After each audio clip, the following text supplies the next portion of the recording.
And welcome back to another edition of the Blue Review. I'm Parker Bell alongside Marcus, Grant, and Corporate Greg. Hey, we got it Greg today. Bergman. 2 out of 3 today. All right. So we got to start somewhere. A pressing matter. I just want to apologize to my fellow co-hosts for not conforming to hoodie and hat Friday. So I sincerely apologize. I'm wondering, should we send around a text message on Friday morning or Thursday nights or something to remind everybody that it's hoodie and hat Friday? I mean, you do a good job of it, Marcus. You have like your hat and the hoodie next to it, right? Like you have it ready. I've got a hat next to my station here, and then just by quirk of circumstance, I end up just throwing on a hoodie pretty much every morning when I take the kids to school. So that just sort of works out.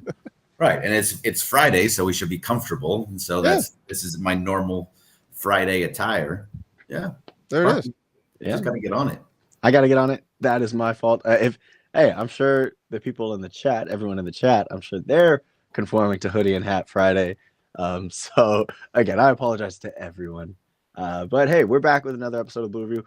No baseball yesterday, but we got a good baseball weekend as the Dodgers come back home to face the Rockies. So we'll kind of preview that, but also we hope to answer all of your questions. So if you have any, send them our way. I see the chat already coming in and shaming me for my non-hat and hoodie day. So this is gonna be a fun one.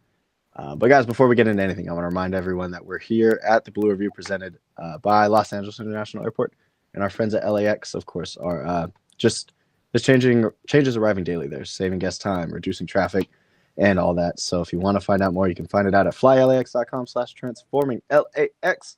So Marcus, here we go. We're going to start with you. What do you expect to see out of Buehler tonight? Another bounce back performance or maybe a little regression? What are you feeling?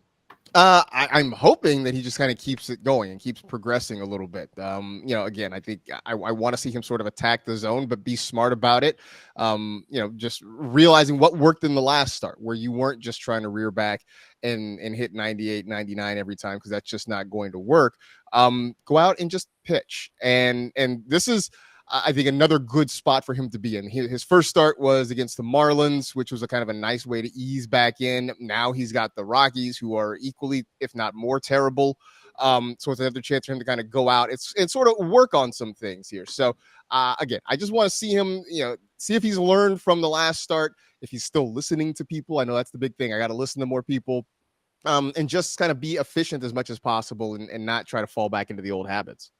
Yeah, that's pretty much what we just have to expect here. That's spot on, because as long as he, I don't expect him to go out there and have 10 strikeouts and no runs and he throws 7 innings. I just don't expect that out of him. It'd be awesome if he did, it'd be amazing. But for the most part, I mean, if he gets past 5 innings and he gives up 2-3 runs, I think he should be in line for a win with that. So that's kind of where I'm hoping to see that line kind of hit. But yeah, just make sure he's listening, keeping that same 94 to 96, just hitting corners, being a pitcher, learning from what he did in those last couple of starts. I think I'll be happy with that and hope that it just progresses from there. It's about just getting rid of the regressions, having those bad outings. And you're right, having the Rockies makes it a little bit easier, especially the Rockies not in Coors Field makes it a little bit better. So hopefully we see basically that. Mm-hmm, mm-hmm. I like it. I mean, he's been looking good. And I think your point, Greg, about him listening is probably the most encouraging thing we've seen so far. He's reached not year 29, but year 29 of life. And it's a pivotal point where he's kind of having to figure out. And you know what I think is really cool, and it's going to be a good lesson for a lot of the Dodgers moving forward, is how does he recover from that second Tommy John? He can bring it up to Shohei. He can bring it up to the guys like May who are dealing with it currently. And I think if we see Walker stay consistent, this will be a great sign, not just for the Dodgers this year. I know that there's some contract negotiations that'll be needed, but still, it'll be a good sign for the Dodgers moving forward as well, because there's a lot of Dodgers who are dealing with similar situations. Well, you bring up a really good point in the contract situation. It's that, he's not guaranteed a spot on this team next year. I mean, he's pitching for a new contract. He's pitching to try and make sure that he comes back here and actually get a contract. I don't have it up in front of me. Maybe Marcus, you have it there, but like if he has one more arbitration, I think this is it. I think this is his final year, or otherwise he's a free agent. So if he wants to be back here next year and in Dodger blue, he has to basically prove himself. There's too many guys that are in this rotation now that can and will take that spot from him. I don't expect to see Kershaw back, but guys like Gavin Stone, Bobby Miller is obviously going to be in there. Glasnow's here. Yamamoto's here. The thought is that Roki Sasaki is going to be coming here next year as well. So if that's 5 guys right there. So if he wants to be in this rotation, he's got to go out there and prove it. Yeah. Which, side note, do we have an update on Bobby Miller? I know he was kind of starting to. He had a rehab assignment, I'm pretty sure. Yeah. Because that's just in the grand scheme of things, another name that would be nice to have back if he's healthy again and kind of slot into that rotation. I know, look, at some point we're talking about too many arms for not enough slots here, but I think that's a good problem to have if you're the Dodgers. I'm just again sort of waiting to see when he's going to be ready again. Latest update on Miller, just mid to late June. So, the shoulder inflammation that he's been dealing with. I know he had his rehab start, but yeah, there hasn't been much optimism around both him and Muncy, which of course doesn't sound good now, but those are also one of those types of injuries that can just kind of go away out of nowhere, out of the blue. So as Dodger fans, you just hope that he gets back maybe mid-June, give him enough time to ramp up and kind of catch up with everybody who's been playing well so far. Yeah, and Walker Buehler is a unrestricted free agent next year. There you go. Yeah. So I see in the chat, guys, they're facing the Rockies, and I saw Roy Estrada in the chat say Rockies have beaten teams over 500 consistently. I think off the top of my head, 11-14 against teams over 500, which is pretty good compared to the rest of their record where they're sitting at 20-35. So he asks, the Dodgers have not played well at home. Does this series favor the Rockies? I'll start with you, Marcus. No. Yeah. I mean, I'm just going based on the talent of the two teams. That the Dodgers are the better team, and yeah, I get it. They have not played particularly well at home, but for what it's worth, the Rockies are pretty awful on the road. I think 7-21, if I'm reading this right. So they've been pretty terrible away from Coors Field. So I mean, I'm just gonna say, just based on the lineups, the rotations, the roster from top to bottom, the Dodgers are the better team. So that alone should make them favored this weekend. Now, obviously, they don't play games on paper, so we'll see what actually happens on the field. But that's the way I'm going into this weekend. Yeah, I don't think that the Dodgers are ever not favored in any series. I don't think, and especially to the Rockies. I understand they are 14-11, you said, or 11-4, whatever the numbers, 11-14 against teams above 500. It's a totally different team that we're talking about. I know the Dodgers were struggling a little bit, but they're sitting at home. They're 19-11 at home. They are still a very good team. I'm never going to take – there's not one team that I'm going to say is going to be favored over the Dodgers, period. It might be close. Like when they go to Yankee Stadium. The Yankees, when they play the Phillies. Yeah, sure. Then it gets pitching dependent and like who's on the mound. It's like Glasnow, Wheeler. Like that's kind of a toss-up. But for the most part, I'm never going to take the Rockies in a series over the Dodgers. I'm sorry. No, that's fair. And especially after coming off a series where you started to get the offense back and running, where, the bottom half of the lineup actually started to hit and put up good at-bats. Also, by the way, hi, Lola. We see it. Oh, there you got a Lola. Yeah, Lola cameo in the back. We love to see it. Hey, Bubs. always the best.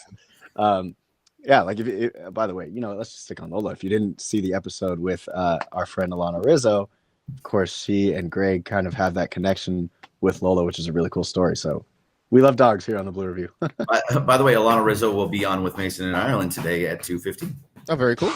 Look at that. Perfect. The synergy, Parker. That's what we're looking for. Synergy. I love it. So what are you guys looking for in this series? I just mentioned the offense. The bottom half of the lineup started to, get things together, looking a little better, putting up better at-bats, especially Pages after he was struggling for a while. He's now kind of looked like he's, I don't want to say figured things out, but he's putting up better at-bats. We're not seeing any more of those middle strikeouts as much. And it's looking like he's going to stay here for good.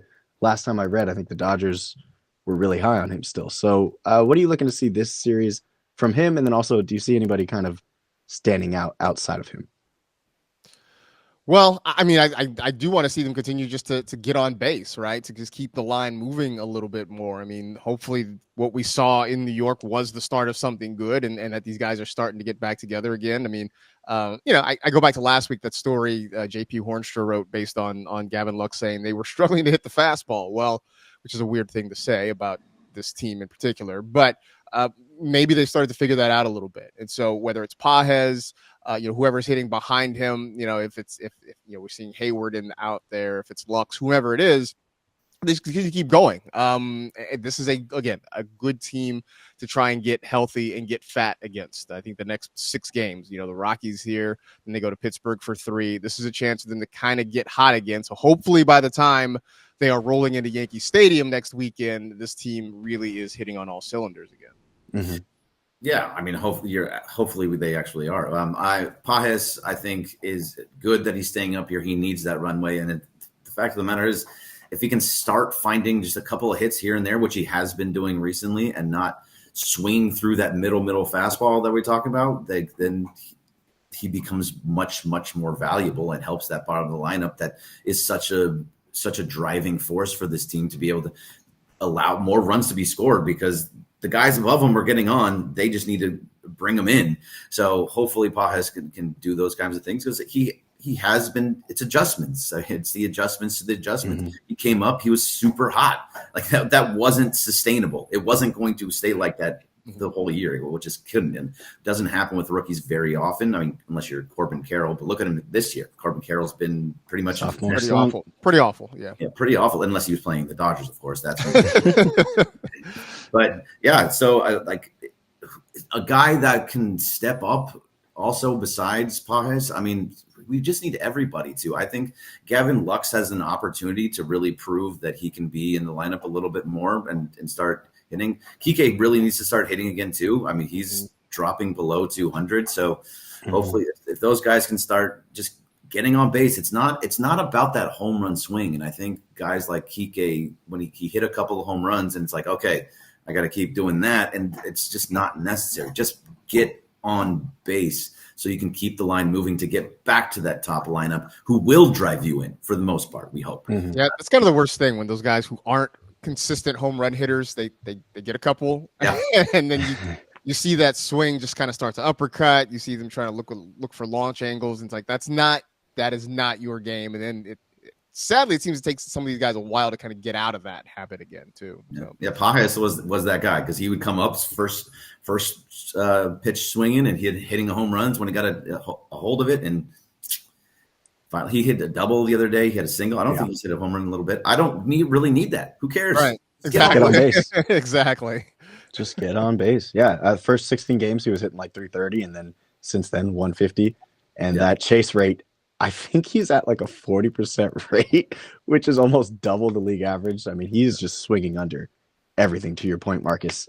So to your point, Greg, yeah, we need to see adjustments to the adjustments that were made to him from the pitching standpoint. And we hope to see that this series, as Ruben Flores in the chat points out, got a 1-7 pitcher on the mound tonight for the Rockies. So we're a time to news.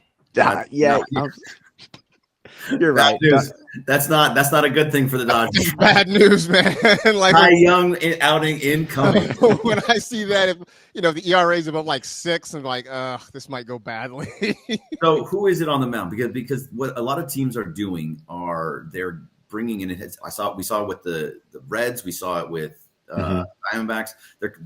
That 1-7 pitcher with a high number is not a starting pitcher. He is a opener, because they want to get those first 3 guys out. They want to get the Mookie, Shohei, Freddie's out, and then move on from there, because the bottom of the lineup has been so terrible. Well, it appears Dakota He's a starter. He's a starter. He has made 10 starts this year. So okay, all right. Then he's a starter. He's a starter. Then you better hit this dude. I don't know who Dakota Hudson is from, some other dude, but I mean, Dak Hudson, Dak Prescott, whoever it is, man, go up there swinging today. Yes, this weekend is the time to do it. I got another question in the chat from Roy Estrada. Again, this is a good one. It's kind of looking forward towards playoffs and the pitching staff. He asks, Playoff teams generally need 4 very solid starters. He says, in his opinion, we have 2 starters you can trust, which I'll have to get his like exact specification on who those 2 are. And then he says, that's got to be Glass now and Yoshi. And then he says 1 in Stone who's trending up. He says, do you trust any other starter in the playoffs, or should the Dodgers trade for a starter? Greg, I'll start with you. I mean, we have to see where these guys are out towards the end of the year. Right now, your hope is that Clayton Kershaw comes back in the middle of the season, and he's always great in that first month, 2 months of the season. And this happens to be his 1-2 months into the start of the season. Going into the playoffs. So, I mean, you hope that. Look, we have to see what Walker Buehler does by the time he gets to there. What does Bobby Miller look like? Because Bobby Miller was the game 1 starter last year. Mm-hmm. He very well could be that guy. If these guys don't look like they need to look when it comes to August, then yes, you trade for somebody. They already said they don't like trading for very many bullpen arms.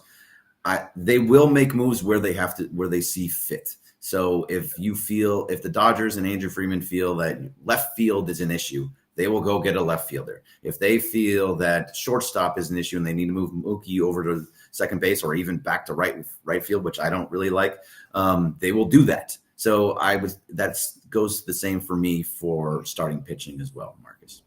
Yeah, I mean, I think a key month, right? We're going to start to see in the next few weeks where the needs really truly are, so that by the time you get to the start of July, you're going to start to position yourself to make some of those moves there. But I would not be surprised if you see them go out and add an arm or 2.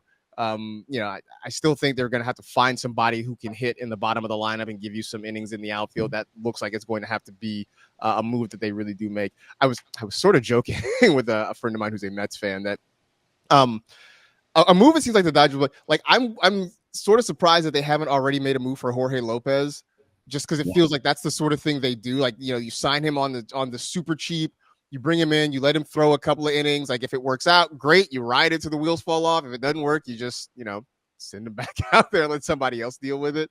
But I do think you're going to see them audition some more bullpen arms too along the way between now and the end of the trade deadline. It's funny you say that. When I saw the note come down that he got DFA'd, that was my first thought. I'm like, oh, the Dodgers going to grab him? Why not? There's a lot of names out there. There's a lot of arms available, and he was doing fine this year for the Mets. So, and essentially, I mean, he would come almost free. I mean, you're paying him the bare minimum to bring him in and just kind of audition him and see what he's got left. And they tend to fix dudes constantly. Yeah. People come over here are not very good, and they come to the Dodgers and all of a sudden like, oh, I'm the starting closer, Evan Phillips. Yeah. Right. Here it is. And then on a personal note, it'll be nice to like kind of spite New York because, they gave him a bad rep. And then he's like, but I just said I was a bad teammate. And now LA can be like, hey, we got you. We got your back, man. Yeah. Come on over here. I mean, do we really care about the Mets? Like, let's be honest here. Like, I don't. No, that's fair. Not since like 88, probably. Yeah. Or even like that was it? It was the 20 in the 20 or late 20. Oh, the yeah. 2020s. There was they had like Syndergaard and DeGrom, and they were just blowing by the Dodger hitters. Yeah, that playoff series, that was rough. Yeah, but that was like a year. yeah, 1 year. Yeah. On a lighter note, David Gomez asks in the chat. This one's for you, Greg. He asks, "Have you ever taken Riley to Kids Around the Base? He's thinking about taking his son on Sunday.